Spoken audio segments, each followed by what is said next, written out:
If you're celebrating Good Friday, you need to watch this video. Hey everyone, it's day 45 of our journey through Lent.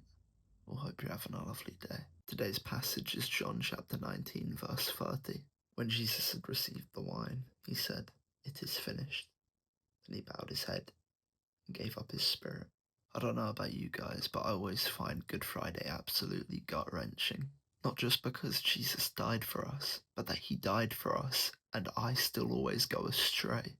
Now moving on to the text, the Greek uses the word teleste, which was used in ancient times on tax debts, meaning paid in full, which means the debt that humanity owed to God had been finally restored. Something I think that's really cool, however, is the use of the hyssop plant, which if we go to Exodus chapter 12 verse 22, we notice this was used from the Passover lamb, highlighting Jesus as the fulfillment of this. Something I've always struggled with growing up is the term Good Friday. I mean, if God has died, how can it be good? But John actually answers this with the carpenter's cry, because John indicates that Jesus bowed his head down voluntarily, as if his head had rested on a pillow after finishing his work, and the phrase, "It is finished," was the shout of a shepherd who'd gathered all his sheep at the end of a day, safely, back into the fold, and immediately after his death, the curtain of the temple is torn, signifying that access to God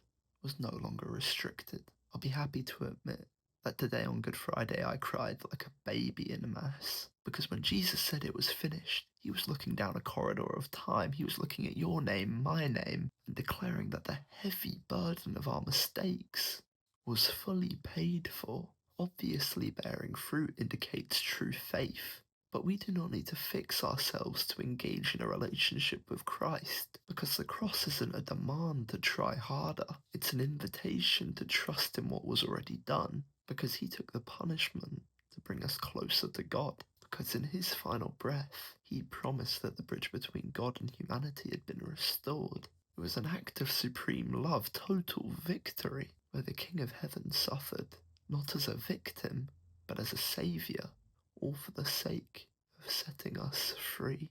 As always, guys, it's been an absolute pleasure. God bless. I love you. And see you for day 46.